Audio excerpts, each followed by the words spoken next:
تذكر يوما كنت تعانق دمعة الفكر تناجي الله في صبر وترجو رحمة.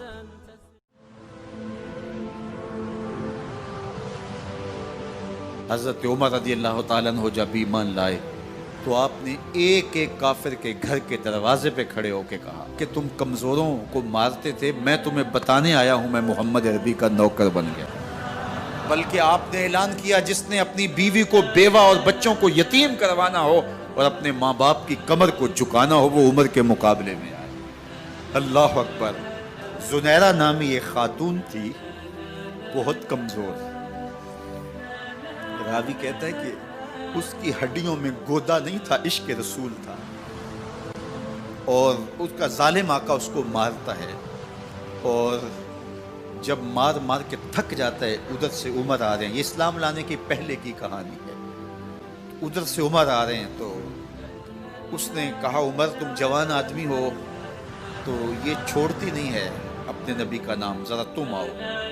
عمر کوڑا پکڑ لیتے ہیں، اسے مارتے مارتے مارتے تھک جاتے ہیں تو پانی پینے لگتے ہیں، تو کہتے ہیں مجھے تیرے پہ ترس نہیں آیا لیکن میں ذرا پانی پینے لگا ہوں، اور پھر گلے کے اندر ڈال کر کے کوڑا اور اس کی رسی کو پل دیتے ہیں اور اس کی آنکھیں باہر نکل آتی ہیں اور کہتے ہیں بلا اپنے نبی کو جو تیری آنکھوں کی بینائی واپس کرے۔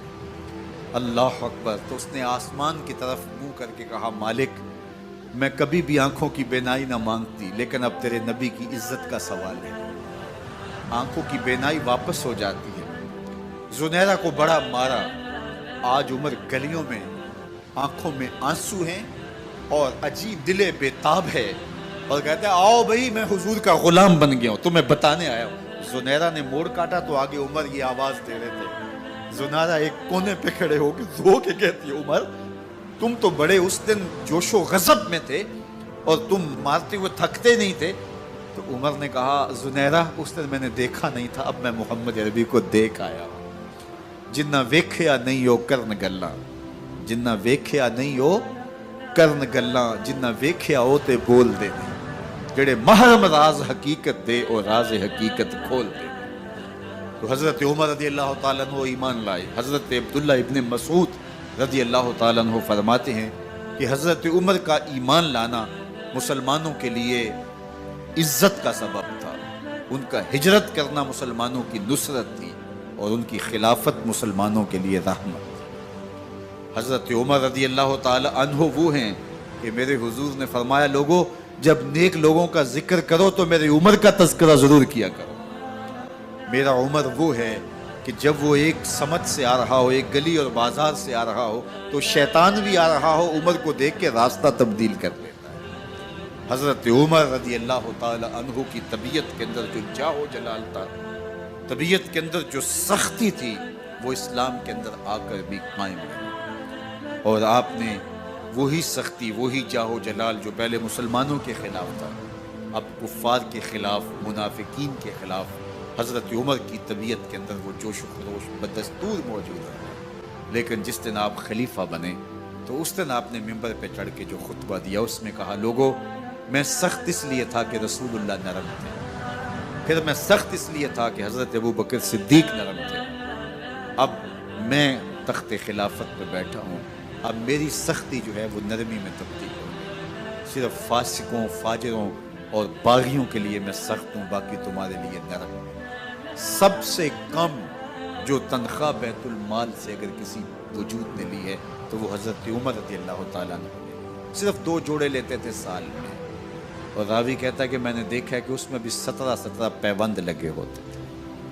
حضرت عمر رضی اللہ تعالیٰ عنہ کا طرز زندگی، آپ کا انداز معاشرت اور آپ کا انداز خلافت، ہر لمحہ آپ کی زندگی کا اٹھا کے دیکھیے کتنی مرتبہ قرآن حضرت عمر کی رائے کے مطابق نازل ہے۔ اللہ تعالیٰ جل شانہ نے ان کو صاحب الہام بنایا تھا۔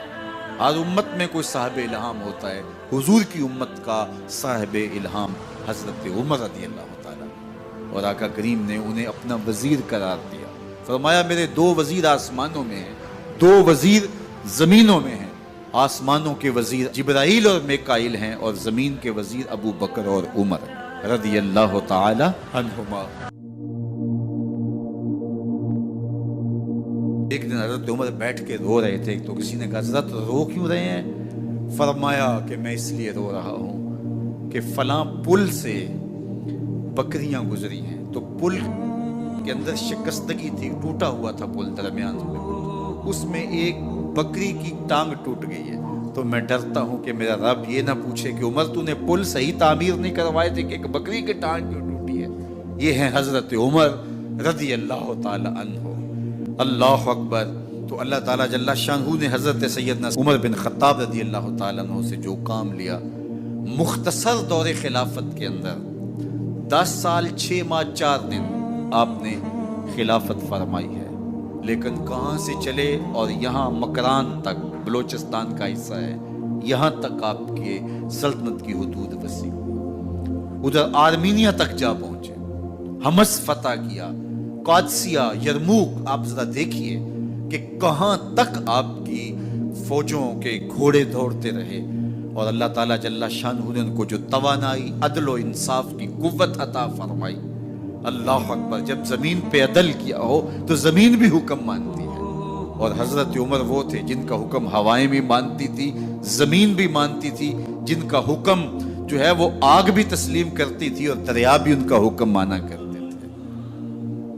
مصر کے اندر یہ رسم بد جاری تھی کہ سال کے بعد ایک دوشیزہ کو زیورات پہنا کے اچھے لباس میں ملبوس کر کے دریا کی بھیڑ چڑھایا جاتا، اس کی قربانی دی جاتی، اس کا خون بہتا تو دریا چلتا۔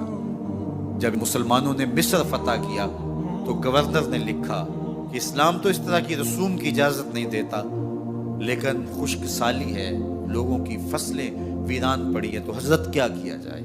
تو حضرت عمر رضی اللہ تعالیٰ عنہ کاغذ کے ٹکڑے پہ لکھتے ہیں بسم اللہ الرحمن الرحیم، مصر کے نیل کی جانب عمر کا خط لکھتے ہیں، اے نیل اگر تو اللہ کے حکم سے چلا کرتا ہے تو چل، ورنہ ہمیں تیرے چلنے کی کوئی حاجت نہیں ہے۔ اور قاصد کو کہا یہ خط لے جاؤ اور جا کے دریائے نیل میں پھینک دو۔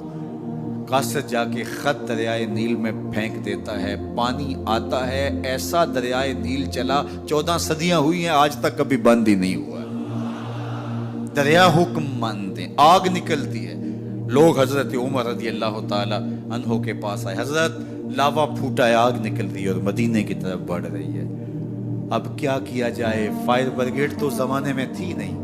عمر نے اپنی قمیض اتاری، جس قمیض پہ 17 پیوند لگے ہوئے تھے چمڑے کے، کہا یہ قمیض لے جاؤ، جدھر آگ بڑھ رہی ہے آگے ڈھالنا، آگ پیچھے بھاگ جائے گی۔ زلزلہ آتا ہے تو زمین پہ دھرا مارتے ہیں، زمین رک جا، کیا عمر نے تیری چھاتی پہ عدل نہیں کیا ہے؟ تو یہ عمر ہیں رضی اللہ تعالی عنہ کہ جن کے انصاف کی وجہ سے، جن کے عدل کی وجہ سے اللہ تعالیٰ کی رحمات، اس کی برکات کا نزول ہوتا تھا، اور اللہ تعالیٰ نے مسلمانوں کو وہ آبرومند حکومت دی۔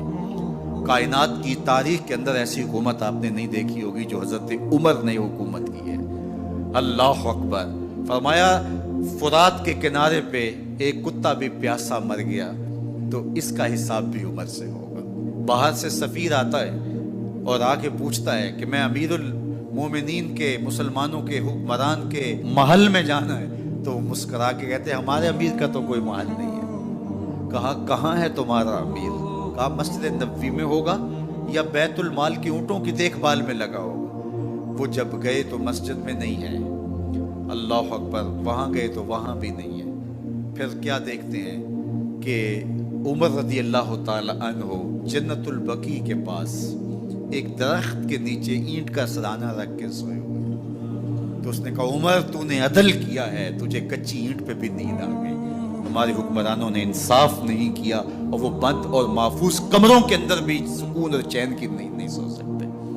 حضرت سیدنا عمر رضی اللہ تعالیٰ عنہ نے اس طرح ان امور سلطنت نبھائے۔ آپ دن کو لوگوں کی دیکھ بھالی کرتے، لوگوں کی ضروریات سنتے سمجھتے، اور جب رات پڑتی لوگ سو جاتے، عمر مدینے کی گلیوں میں پہرا دیتے۔ کائنات نے کوئی ایسا بھی حکمران دیکھا ہوگا؟ اللہ اکبر۔ وہ مجاہد جو مختلف محاذات پہ گئے ہوئے ہوتے، ان کے گھروں کی دیکھ بھالی کرتے، ان کی ضروریات کا خیال رکھتے، ان کی آبرو کا پہرا دیتے۔ راتوں کی تنہائیوں کے اندر حضرت عمر اٹھتے اور جا کے گشت کرتے، چکر لگاتے، دیکھتے کوئی آنکھ پر نم نہ ہو، مفلسی کا کسی گھر میں ماتم نہ ہو۔